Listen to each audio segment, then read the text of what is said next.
Kim ખાતે સંત શિરોમણી શ્રી રોહિદાસ મહારાજની 647મી જન્મ જયંતિ ક્ષત્રિય રોહિત સમાજ કિમના નિર્માણ થઈ રહેલા સમાજ ભવનમાં કરવામાં આવી હતી।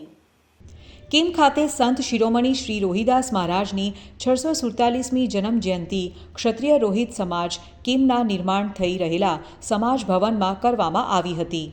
આ કાર્યક્રમમાં ઉપસ્થિત મહાનુભાવોમાં સભાના અધ્યક્ષ નવસારી જિલ્લાના બીજેપી એસસી મોરચા પ્રભારી રાજુભાઈ ચાવડા, આંબોલી ભરૂચ જિલ્લા એસસી મોરચા પ્રભારી પ્રવીણભાઈ મકવાણા, કિમ ગામના પ્રથમ નાગરિક પ્રવીણભાઈ પટેલ, ડૉક્ટર અજયભાઈ ઉપાધ્યાય, કિમ સુરત શહેર એસસી મોરચા પ્રભારી ડૉક્ટર રાજુભાઈ પરમાર તથા સામાજિક આગેવાન હસમુખભાઈ પરમાર કઠોર ગામ એસસી મોરચા ખંડુભાઈ પરમાર, ક્ષત્રિય રોહિત સમાજના માજી પ્રમુખ નરસિંહભાઈ ચૌહાણ, માજી પ્રમુખ જીવનભાઈ પરમાર તથા તમામ ક્ષત્રિય રોહિત સમાજના કાર્યકર્તા ભાઈઓ બહેનો ઉપસ્થિત રહ્યા હતા।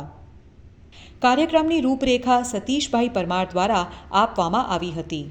કાર્યક્રમના અંતે રાજુભાઈ ચાવડા દ્વારા 10,111 રૂપિયાનું સમાજ ભવનને દાન જાહેર કર્યું હતું। કિમ ગામે વૃદ્ધાશ્રમ તથા આર્થિક રીતે પછાત બહેનોને સાડીનું વિતરણ કરવામાં આવી હતી।